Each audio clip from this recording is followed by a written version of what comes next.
everyone, welcome to Arkinex. CM Kids scholarship എക്സാമുമായി ബന്ധപ്പെട്ടുകൊണ്ട് ഒരുപാട് കൺഫ്യൂഷൻസ് ആണ് കുട്ടികൾക്കുള്ളത്. ഇത് ആർക്കൊക്കെ എഴുതാൻ പറ്റും, എന്തൊക്കെയാണ് സെലക്ഷൻ ക്രൈറ്റീരിയ, അതുപോലെ തന്നെ എത്ര പേപ്പേഴ്സ് ഉണ്ട്, ഈ പേപ്പേഴ്സ് എങ്ങനെ ക്ലിയർ ചെയ്യാം, എങ്ങനെയൊക്കെ പഠിക്കണം, അങ്ങനെ ഒരുപാട് കൺഫ്യൂഷൻസ് ഉണ്ട്. അപ്പോൾ ഇതിനൊക്കെയുള്ള ഒരു ഉത്തരവായിട്ടാണ് മിസ് വന്നിരിക്കുന്നത്. മിസ്സിന്റെ പേര് ആതിര എന്നാണ്. അപ്പൊ നമ്മുടെ ചാനലിൽ വീഡിയോ ആദ്യമായിട്ടാണ് കുട്ടികൾ കാണുന്നതെങ്കിൽ വീഡിയോ ലൈക്ക് ചെയ്യുക, അതുപോലെ തന്നെ മാക്സിമം ഫ്രണ്ട്സിലേക്ക് എത്തിച്ചു കൊടുക്കുക, അതുപോലെ എന്ത് ചെയ്യുക, ചാനലും സബ്സ്ക്രൈബും ചെയ്യാം. ഓക്കെ, നമുക്ക് നോക്കാം CM Kids സ്കോളർഷിപ്പ് പരീക്ഷയുടെ മാർഗനിർദ്ദേശങ്ങൾ. ആദ്യമായിട്ട് ഇത് ആർക്കൊക്കെയാണ് എഴുതാൻ സാധിക്കുക, അതായത് എഴുതുന്നതിനുള്ള യോഗ്യതകൾ എന്തൊക്കെയാണ്? കേരളത്തിലെ ഗവൺമെന്റ് എയ്ഡഡ് അല്ലെങ്കിൽ അംഗീകാരമുള്ള അൺഎയ്ഡഡ് വിദ്യാലയങ്ങളിൽ 7ാം ക്ലാസ്സിൽ പഠിക്കുന്നവർക്ക് CM Kids സ്കോളർഷിപ്പ് പരീക്ഷ എഴുതാവുന്നതാണ്. അപ്പൊ നിങ്ങൾ നോക്കിയേ, നിങ്ങൾ എയ്ഡഡിലാണോ ഗവൺമെന്റിലാണോ, ഇനി അംഗീകാരമുള്ള അൺഎയ്ഡഡ് സ്കൂളിൽ പഠിക്കുന്ന 7ാം ക്ലാസ്സിലെ കുട്ടികളാണെങ്കിലും അവർക്ക് എന്ത് ചെയ്യാം, ഈ സ്കോളർഷിപ്പ് എഴുതാം. ഇനി അടുത്തത് 7ാം ക്ലാസ്സിലെ സെക്കൻഡ് ടേം എക്സാം പരീക്ഷയ്ക്ക് ലഭിച്ച ഗ്രേഡുകളുടെ അടിസ്ഥാനത്തിലാണ്. അതായത് സെക്കൻഡ് ടേം എക്സാമിന് മുഴുവൻ വിഷയങ്ങൾക്കും A ഗ്രേഡ് വേണം. ഇതാണ് ക്രൈറ്റീരിയ. അടുത്തത്, അപ്പോൾ ഈ ഒരു അടിസ്ഥാനത്തിലാണ് കുട്ടികളെ തിരഞ്ഞെടുക്കുന്നത്. ഇതിനായി 2 മാനദണ്ഡങ്ങളാണ് നിർദ്ദേശിക്കുന്നത്. അപ്പോൾ ഇങ്ങനെ ഗ്രേഡ് കിട്ടിയാലും ഒന്നാമത്തെ മാനദണ്ഡം എന്ന് പറയുന്നത് എല്ലാ വിഷയങ്ങൾക്കും A ഗ്രേഡ് കിട്ടുക എന്നുള്ളതാണ്. രണ്ടാമതായിട്ട് വേറൊരു ക്രൈറ്റീരിയ ഉണ്ട്. അതായത് കലാ കായിക പ്രവൃത്തി പരിചയ, ഗണിതശാസ്ത്രം, സാമൂഹിക ശാസ്ത്രം, വിദ്യാരംഗം മേഖലകളിൽ ഉപജില്ലാ തലത്തിൽ A ഗ്രേഡ് B ഗ്രേഡ് 1ാം സ്ഥാനം നേടിയവർക്ക് ഒരു സ്പെഷ്യൽ കൺസിഡറേഷൻ ഉണ്ട്. അവർക്ക് എന്താണ്, ഭാഷാ വിഷയങ്ങളിൽ 2 പേപ്പറുകൾക്ക് A ഗ്രേഡും 1ന് B ആയാലും കുഴപ്പമില്ല. ഇനി ശാസ്ത്ര വിഷയങ്ങളിൽ, അതായത് ഗണിതം, അടിസ്ഥാന ശാസ്ത്രം, സാമൂഹിക ശാസ്ത്രം, ഇതിൽ 2 എണ്ണത്തിന് A ഗ്രേഡും 1ന് B ആയാലും അവർക്ക് എന്ത് ചെയ്യാം, ഈ എക്സാം എഴുതാനുള്ള യോഗ്യത കിട്ടും. അപ്പൊ ഒന്നാമത്തെ ക്രൈറ്റീരിയ എല്ലാ വിഷയങ്ങൾക്കും എന്ത് വേണം, A ഗ്രേഡ് വേണം. രണ്ടാമതായിട്ട് ഈ ഒരു മേളകളിലൊക്കെ ഉപജില്ലാ തലത്തിൽ പോയിട്ട് ഗ്രേഡുകൾ കരസ്ഥമാക്കുകയാണെങ്കിൽ അവർക്ക് ഒരു ചെറിയ കൺസിഡറേഷൻ ഉണ്ട് എന്നുള്ളതാണ് അർത്ഥമാക്കുന്നത്. Okay, next, CM Kids scholarship പരീക്ഷയ്ക്ക് കുട്ടികൾ ഫീസ് നൽകേണ്ടതില്ല.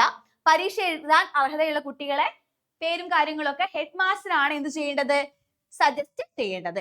ഓക്കെ, ഇനി രജിസ്ട്രേഷന്റെ കാര്യങ്ങളുമായി ബന്ധപ്പെട്ടുകൊണ്ട് നിങ്ങൾക്ക് സ്കൂളിൽ നിന്ന് ഇൻഫോർമേഷൻസ് വരും. നോക്കാം നമുക്ക് ബാക്കി.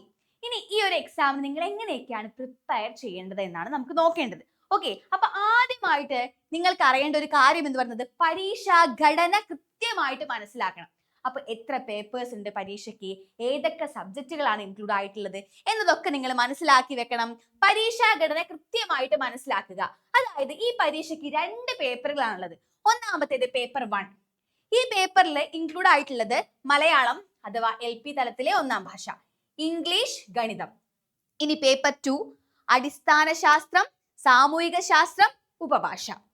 ഇത് ഒരു ഒബ്ജക്റ്റീവ് ടൈപ്പ് എക്സാം ആയതുകൊണ്ട് തന്നെ ഇതിലെ ചോദ്യങ്ങൾ കൃത്യമായിട്ട് വായിച്ച് കൃത്യമായ ഉത്തരം ഏതെന്ന് സെലക്ട് ചെയ്ത് വേണം നിങ്ങൾ എഴുതാൻ വേണ്ടിയിട്ട്. അതായത് തെറ്റാനുള്ള ചാൻസ് കൂടുതലാണ്. അതുകൊണ്ട് തന്നെ നിങ്ങൾ കൃത്യമായിട്ട് പഠിക്കണം എന്നാണ് അതിന്റെ ഉദ്ദേശം. ഇനി നോക്കൂ, ഇതിന് എന്ത് സിലബസ് ആണ് നിങ്ങൾ പഠിക്കേണ്ടത് എന്ന കാര്യത്തിൽ എല്ലാവർക്കും സംശയമില്ലേ? നോക്കണ്ട, പാഠപുസ്തകങ്ങളാണ്. അതായത് പ്രധാനമായിട്ടും 5, 6, 7 ക്ലാസ്സുകളിലെ പാഠപുസ്തകം. ഇതാണ് നമ്മുടെ USS എക്സാം അഥവാ CM Kids സ്കോളർഷിപ്പ് എക്സാമിന്റെ പ്രധാനപ്പെട്ട സിലബസ് എന്ന് പറയുന്നത്. ഇനി നിങ്ങൾക്ക് നല്ല മാർക്ക് സ്കോർ ചെയ്യാൻ, അതായത് CM Kids scholarship exam win ചെയ്യാൻ നിങ്ങൾ എന്ത് ചെയ്യണം, കുറച്ചധികം എഫേർട്ട് എടുക്കണം. ആ എഫേർട്ടുകളിൽ ഒന്നാണ് എന്ത്, മുൻവർഷ ചോദ്യങ്ങൾ പരിശീലിക്കുക. അതായത് പ്രീവിയസ് ഇയർ ക്വസ്റ്റ്യൻസ് പ്രാക്ടീസ് ചെയ്യുക. നോക്കൂ, കഴിഞ്ഞ 5 വർഷത്തെ USS ചോദ്യ പേപ്പറുകൾ സമയക്രമം പാലിച്ച് ചെയ്തു നോക്കാൻ കുട്ടികളെ പ്രോത്സാഹിപ്പിക്കുക.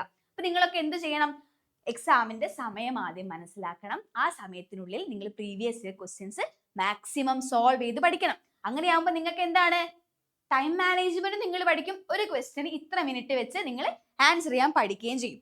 ഇതിലൂടെ ചോദ്യങ്ങൾ വരുന്ന രീതി എങ്ങനെയാണെന്നും ഏതൊക്കെ ടോപ്പിക്കുകൾക്ക് എത്രത്തോളം ഇമ്പോർട്ടൻസ് കൊടുക്കണം എന്നും ഒക്കെ നമുക്ക് മനസ്സിലാവും.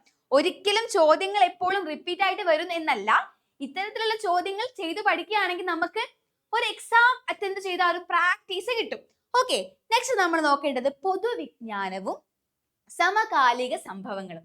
അതായത് കറണ്ട് അഫയേഴ്സും GK ആണ് ഉദ്ദേശിക്കുന്നത്.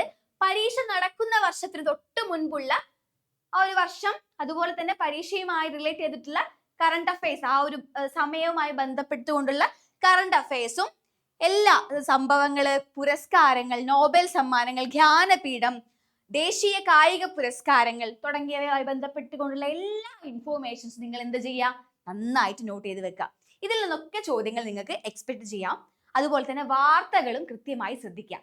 ഓക്കെ, അടുത്തതായി നിങ്ങൾ ശ്രദ്ധിക്കേണ്ടത് ലളിതമായ പഠനതന്ത്രങ്ങൾ, അതായത് കുറച്ച് സ്മാർട്ട് സ്ട്രാറ്റജീസ് ഒക്കെ യൂസ് ചെയ്യുക പഠിക്കുമ്പോൾ. അതെന്തൊക്കെയാവാം? നിങ്ങൾ സാധാരണ യൂസ് ചെയ്യുന്ന കുറച്ച് ട്രിപ്സ് ഒക്കെ ഇല്ലേ, അതായത് അണ്ടർലൈൻ ചെയ്യുമ്പോൾ കുറച്ച് കളേഴ്സ് ഒക്കെ യൂസ് ചെയ്യുക, അതുപോലെ തന്നെ ചെറിയ ചെറിയ ഷോർട്ട് നോട്ട്സ് ആക്കിയിട്ട് മതിലിന്റെ മുകളിലൊക്കെ ഒട്ടിച്ച് വെക്കുക അല്ലെ, അങ്ങനത്തെ കുറച്ച് ട്രിക്സ് ഒക്കെ നിങ്ങൾ യൂസ് ചെയ്യുന്നുണ്ട്. അതോടൊപ്പം തന്നെ എന്ത് ചെയ്യാം, ടൈം മാനേജ്മെന്റ്. അപ്പൊ ഈ ടൈം മാനേജ്മെന്റ് കിട്ടാൻ നമ്മൾ എന്ത് ചെയ്തു, ആദ്യമേ പ്രീവിയസ് ഇയർ ക്വസ്റ്റ്യൻ പേപ്പർ ചെയ്ത് പഠിച്ചു അല്ലെ. അപ്പൊ അതോടൊപ്പം തന്നെ എന്ത് ചെയ്യാം, കണക്കിലെയും സയൻസിലെയും ഒക്കെ വലിയ വലിയ പ്രോബ്ലംസ് ചിന്തിച്ച് സമയം കളയാതെ എക്സാമിന് ആദ്യം എന്ത് ചെയ്യുക, എളുപ്പമുള്ള ചോദ്യങ്ങൾ ആദ്യം എഴുതി തീർക്കണം. ഓക്കെ, നെക്സ്റ്റ് നമ്മൾ എന്ത് ചെയ്യുക, എലിമിനേഷൻ ടാക്ടിക്സ് യൂസ് ചെയ്യാം. അതായത് നമുക്ക് ഈ ചോദ്യത്തിന്റെ ഉത്തരം ഇതല്ല എന്ന് ഉറപ്പുണ്ടെങ്കിൽ ആ ഓപ്ഷൻ എന്ത് ചെയ്യാം, അത് നമ്മുടെ മെമ്മറി, നമ്മുടെ ആ ഒരു എക്സാമിന്റെ സമയത്ത് അത് കട്ട് ചെയ്തോളുക. അപ്പോൾ തെറ്റായ ഉത്തരങ്ങളെ ആദ്യം ഒഴിവാക്കി ശരിയായ ഉത്തരത്തിലേക്ക് എത്തുന്ന രീതി പരിചയപ്പെടുക. ഓക്കെ, അപ്പൊ തെറ്റാണെന്ന് ഉറപ്പുള്ളതിനൊക്കെ കട്ട് ചെയ്ത് വിട്ട് അവസാനമുള്ളത് എന്ന് പറയുമ്പോൾ അതൊരു ഓപ്ഷൻ ആയിട്ട് എടുക്കുന്നതല്ല, ശരിയായവിലേക്ക് എത്താനുള്ള ഒരു മാർഗമാണത്. ഇനി ചെറിയ കുറിപ്പുകൾ തയ്യാറാക്കുക, ഷോർട്ട് നോട്ട്സ് തയ്യാറാക്കുക. ഓർത്തു വെക്കാൻ ബുദ്ധിമുട്ടുള്ള ചരിത്ര സംഭവങ്ങളും ഫോർമുലകളും ചെറിയ ഡയറിയിലോ ഫ്ലാഷ് കാർഡുകളിലോ ഒക്കെ എഴുതി സൂക്ഷിക്കുക. അപ്പൊ ഇത്രയും കാര്യങ്ങളൊക്കെയാണ് നിങ്ങൾക്ക് ഈ ഒരു എക്സാമിന്റെ തയ്യാറെടുപ്പിനായി നിങ്ങൾക്ക് ആവശ്യമുള്ളത്. ഇങ്ങനെയുള്ള ഇൻഫോർമേഷൻസ് ഒക്കെ ആയിട്ട് ഞാൻ വീണ്ടും വരുന്നതായിരിക്കും. Okay, bye. അപ്പൊ നമ്മുടെ ചാനൽ സബ്സ്ക്രൈബ് ചെയ്യാൻ മറക്കരുത്. ബൈ.